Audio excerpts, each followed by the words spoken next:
Hello everyone, this is minoxen bringing you another high-definition commentary of Heroes of Newerth. I am joined yet again by the lovely Smock. How you doing, Smock? I'm doing very well. How are you? I'm doing good. We've got another replay here that was provided to my email box there, minoxen@gmail.com, if you guys have any good replays that you want to submit for us to go ahead and go over here. And this one is thanks to Ben. I won't say your last name because I'm sure you probably don't need everyone to know that, but thank you, Ben. You know who you Thanks, are. Ben. And looks like this game's going to be going here before too long. Do you want to go ahead and go over the bans real quick? I certainly will. We have Nymphora, Witch Slayer, Flint Beastwood, Soul Stealer, Doctor Repulsor, and Devourer banned. Was this before or after the patch? I have to ask. I believe this one. Actually, I'm not sure. No, this one is. Oh, called you out. This one is Not doing your research. here. Yeah, I had to look back at my replays. I've got a list of them here. So, yeah, this is post most recent patch. So we do have the OP Blood Chalice has been nerfed. It's no longer 150 for 150. It's now 100 or 150 for 100, and no regen, etc., etc. Gauntlet actually received a buff in this last patch, and he is being played on the Hellborn here. So we're gonna have to see how that pans out here. freshpro actually going to be playing on that. Oh, and I should mention that about this game. It is a scrim between TSOG and MSI. So should be a pretty good show here, as plenty of well-known names here, and I'm going to go ahead. There goes my friend list. Okay. I always forget that. But yeah, we've got, on the Legion side, we have Valkyrie, Sandwraith, Magmus, Plague Rider, and Thunderbringer. I'm not sure, I didn't pay any attention to what order they picked folks in, so I don't know whether they got Thunderbringer as an attempt to try and stop a tri-lane, because maybe they got a tri-lane going with Behemoth and Glacius, combining up with Forsaken and someone, or I don't know, maybe they'll just go the standard 2-1-2. Do you have any thoughts on what they... Well, it looks like they might be going tri-lane top. Oh my gosh. What time are you at? Sorry. Oh, they paused and someone did not deactivate their mod. Oh. Alright, well, I'm going to go ahead and discuss terrible. Like, this. I don't know why I keep this mod because it screws me up every single cast. Alright, well, I'm going to go ahead and let this pause play out most likely here. Hopefully it's not one of those crazy long ones. Okay, they're getting ready to go here pretty soon. But let's go ahead and go over the Hellborn. We've got Glacius, Behemoth, Bubbles, Forsaken Archer, and freshpro on the Gauntlet. So Gauntlet, this will be the first time I've seen Gauntlet in a long time, and he actually picked up his, I can't even remember what it's called, Enfeeble. I wanted to say Cripple, but Enfeeble as his first move here. And it's got 20 charges on it. So they did modify that this most recent patch. Not only does it slow attack speed and movement speed, but it now does damage stolen as well.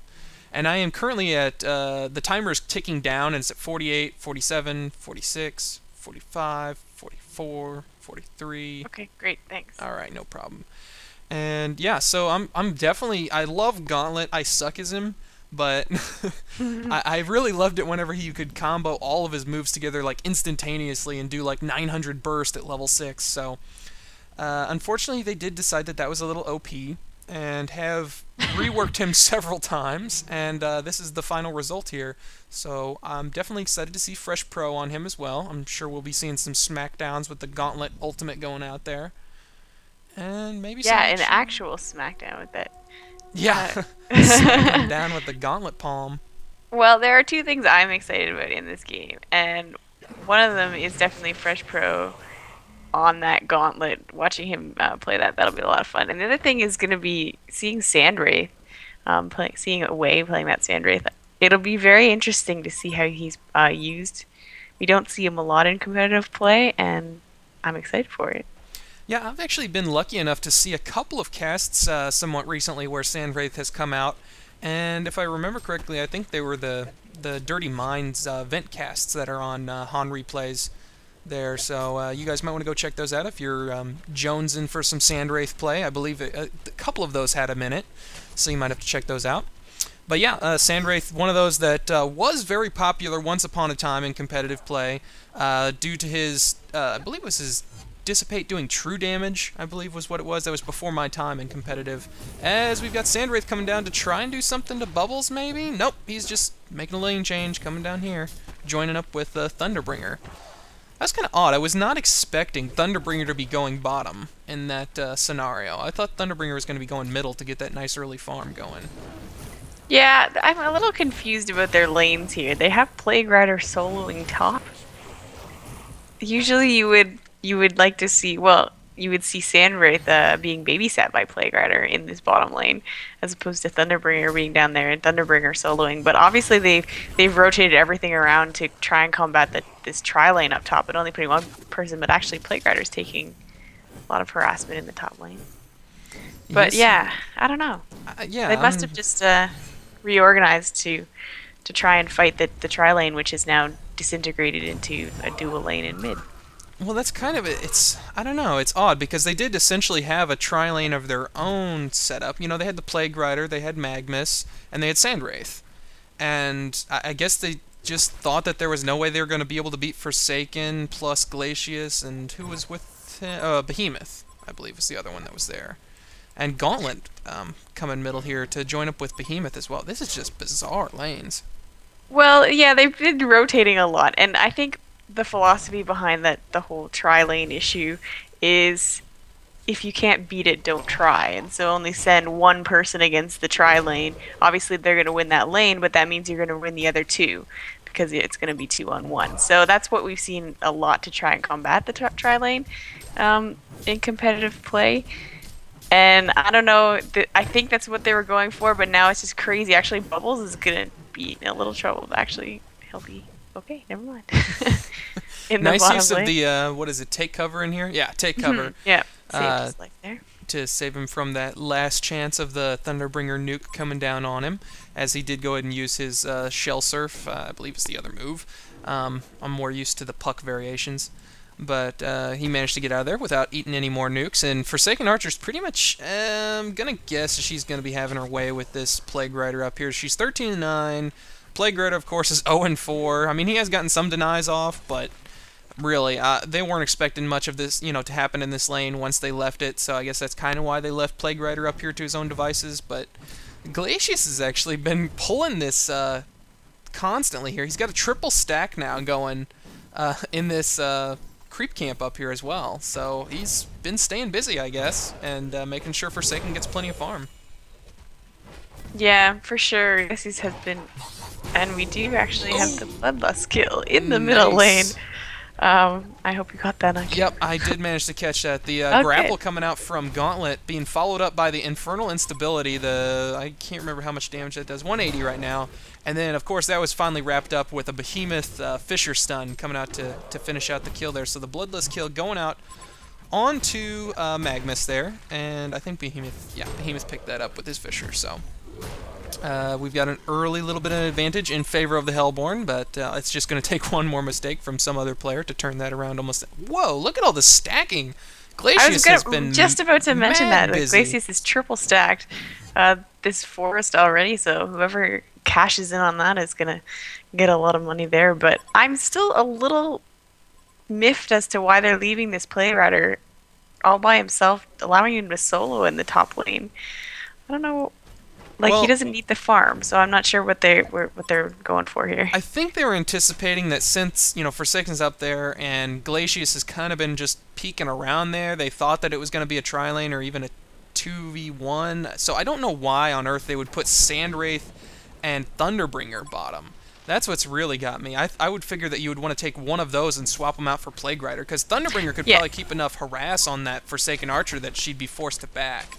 Well, for sure, and that's why I'm a little confused is why they're not putting Thunderbringer in the solo lane, getting him those early levels so he can become dominant and start ganking.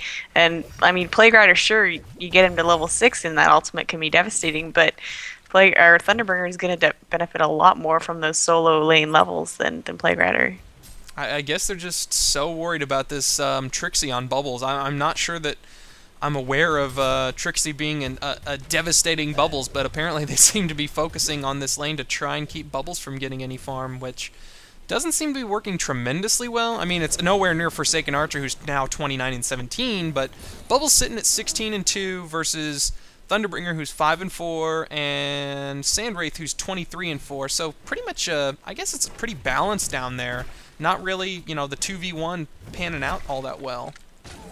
Actually, top lane Playgrider is not going to live through that. No. Tries to take out a Notail. Oh, well, isn't that convenient as well? The tower switched targets off of Forsaken Archer when she had 144 HP, and then 3 shots switched off over to Glacius, where that would have easily have killed that Forsaken Archer. So, I don't know how many times I've been in a game and that's happened, and I'm just like, come on, tower, please, please, tower, please, no. Okay, all right, fine. Yeah. Well, if you attack it, and I think that's what bot did actually. He might have attacked the tower to kind of aggro try to get the aggro on it, but oh man, that's still just so aggravating. That's just pro play right there. Saving his teammate. But yeah, I guess that's what you got to look forward to in these pro games, the tower playing favorites. So, but man, I mean, look at what Glacius. He is completely triple stacked now. After this one completes here, he's gonna have everything up here triple stacked, and I don't even know if Forsaken Archer's gonna be able to handle this. Look, she's trying to do a little bit of DPS, but they just do so much damage. She can't sit there and tank the entire creep group.